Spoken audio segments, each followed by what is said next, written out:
दोस्तों, आज की कहानी है बच्चे को स्कूल से न लौटने पर माता पिता की हालात। कहानी पसंद आए तो वीडियो को लाइक और सब्सक्राइब जरूर कीजिएगा। पूरे समाचार पढ़कर सन्न रह गई मीनाक्षी। यह क्या हो रहा है? क्यों बढ़ रहे हैं इतने अपराध? कभी भी सुरक्षा नहीं रही। इन अपराधियों को तो पुलिस व जेल का बिल्कुल भी भय नहीं रहा।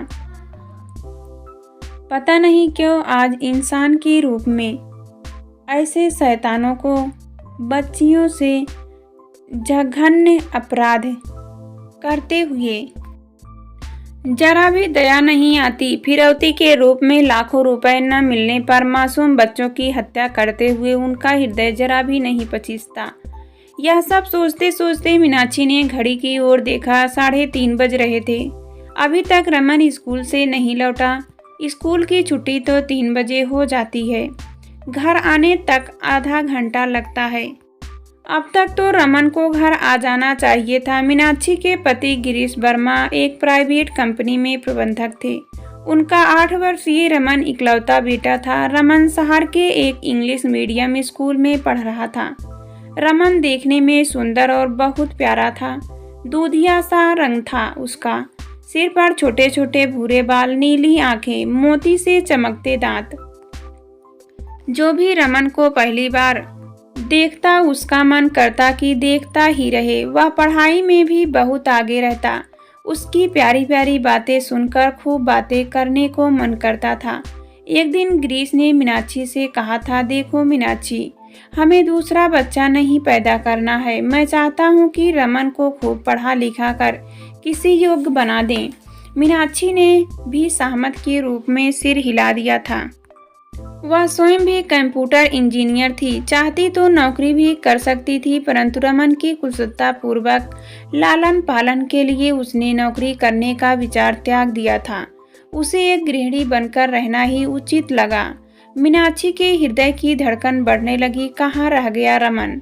सुबह 9 बजे ऑटो रिक्शा में बैठकर स्कूल जाता है। 5 और बच्चे भी उसी ऑटो में बैठकर जाते हैं। रमन सबसे पहले ऑटो में बैठता है और सबके बाद में घर आता है। ऑटो रिक्शा चलाने वाला मोहनलाल पिछले वर्ष से बच्चे को लेकर जा रहा था। अब 3 दिनों से मोहनलाल बुखार में पड़ा था। उसने अपने छोटे भाई सोहनलाल को भेज दिया था।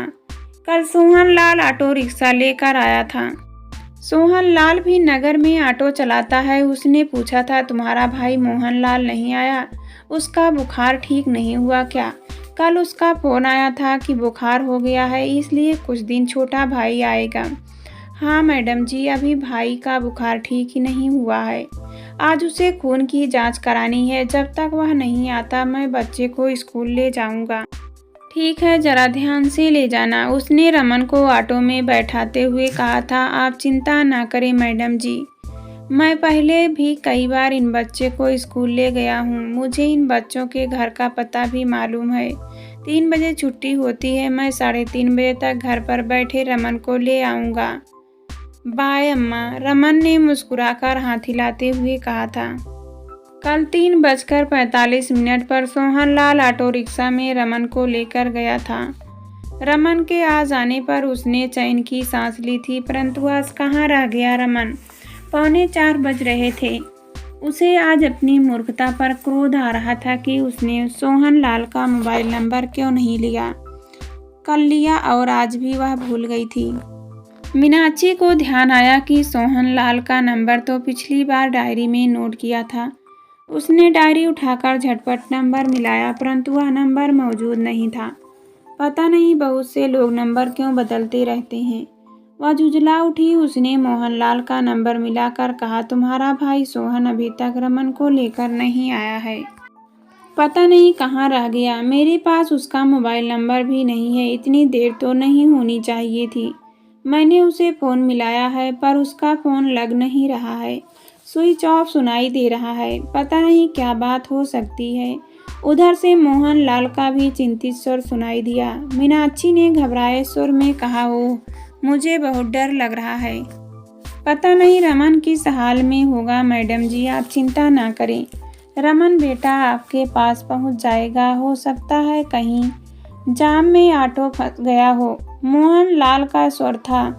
मीनाक्षी ने रमन की कक्षा में पढ़ने वाले एक बालक की मम्मी का मोबाइल नंबर मिलाकर कहा, मैं मीनाक्षी वर्मा बोल रही हूँ। कहिए मैडम जी, कैसी हैं आप? 10 तारीख को होटल ग्रीन में किट्टी पार्टी है। हाँ मालूम है मुझे। यह बताओ कि आपका बेटा कमल स्कूल से आ गया है क्या? बात काटकर मीनाक्षी ने कहा, हाँ हाँ आ गया है। वह तो 3:15 बजे ही आ गया था, पर क्या बात है, आप यह क्यों पूछ रही हैं? रमन को लेकर सोहन लाल अभी तक घर नहीं आया है। क्या कह रही हैं मीनाक्षी? अब तो 4 बजने को हैं। स्कूल से छुट्टी हुए तो 1 घंटा हो रहा है। कहाँ रह गया होगा बेटा? आजकल जमाना बहुत खराब चल रहा है। रोजना अखबारों में बेटो बेटी के बारे में दिल दहला देने वाले समाचार छपते रहते हैं।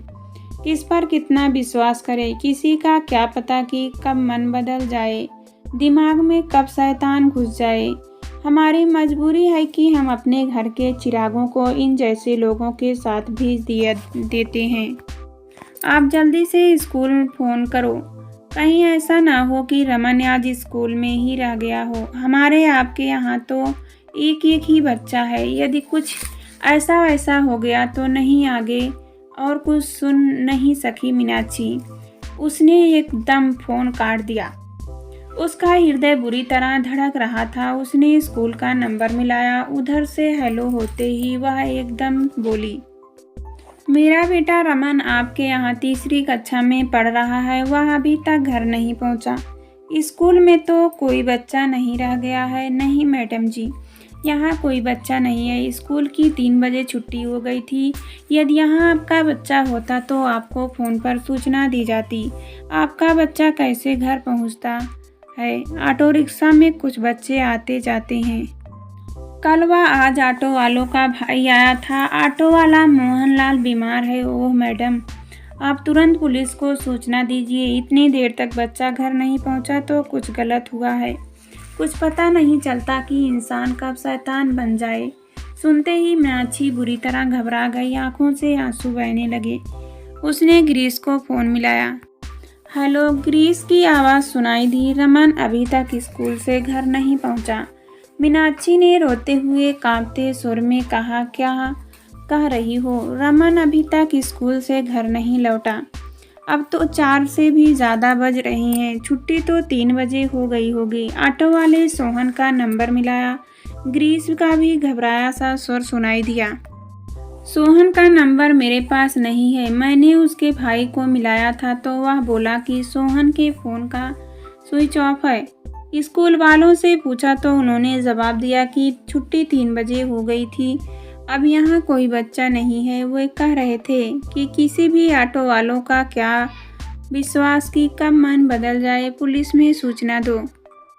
मैं अभी पहुँच रहा हूँ, गिरीश ने चिंतित होकर कहा। 10 मिनट में ही गिरीश घर पहुँच गया। मीनाक्षी को रोते देखकर समझ गया कि रमन अभी तक नहीं आया है। क्या सभी बच्चे अपने घर पहुँच गए? हाँ, मैंने कमल की मम्मी से पूछा था। वह 3:15 बजे अपने घर पहुंच गया था। मेरा तो दिल बैठा जा रहा है। मेरे रमन को कुछ हो गया तो मैं भी जान दे दूंगी। पता नहीं वह कमीना मेरे रमन को किस तरह सता रहा होगा। कहते ही मीनाक्षी फूट फूट कर रोने लगी। मुझे तो यह ऑटो वाला सोहन जरा भी अच्छा नहीं लगता। देखने में गुंडा और लफंगा लगता है। जब इसके भाई ने भेज दिया तो हम क्या करते? मजबूरी है। इसके मन में आ गया होगा कि बच्चे को कहीं छिपा दूंगा। 15-20 लाख रुपए मांग लूँगा तो 5-7 मिल ही जाएंगे। हो सकता है उसके साथ कोई दूसरा भी मिला हो। देखना अभी इसका फ़ोन आएगा।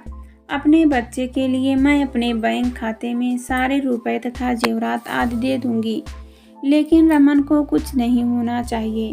उसके बिना मैं जीवित नहीं रह पाऊंगी। मीनाक्षी, अपने आप को संभालो। हम पर अचानक यह भयंकर मुसीबत आई है। हमें इसका मुकाबला करना होगा।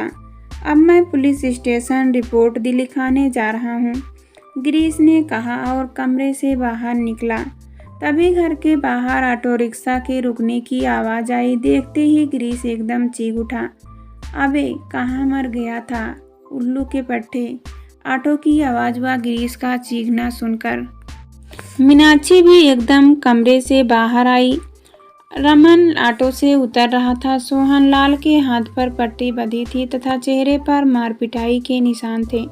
मीनाक्षी ने रमन को गोद में उठाकर इस प्रकार गले लगाया मानो वह बरसों बाद मिला हो। गिरीश ने रमन से पूछा, बेटे तुम ठीक हो? मैं बिल्कुल ठीक हूँ पापा, लेकिन अंकल को लोगों ने मारपिटाई की है, रमन ने कहा। गिरीश व मीनाक्षी चौंके हुए दोनों चकित से मोहन लाल के चेहरे की ओर देख रहे थे। गिरीश ने पूछा, सोहनलाल क्या बात हुई? हम तो बहुत परेशान थे कि अभी तक तुम रमन को लेकर क्यों नहीं आए। वो परेशान होने की तो बात ही थी बाबूजी। रोजाना तो बेटा 3:30 बजे घर आ जाता था और आज इतनी देर तक भी नहीं आया। घबराहट तो होनी ही थी। इस बीच न जाने क्या क्या सोच लिया होगा आपने। हाथ पर चोट कैसे लगी? मीनाक्षी ने पूछा। सब बच्चे अपने अपने घर चले गए थे। मैं इधर से लौट रहा था तो ऑटो में पंचर हो गया। आधा घंटा वहाँ लग गया। गांधी चौक पर जाम लगा हुआ था।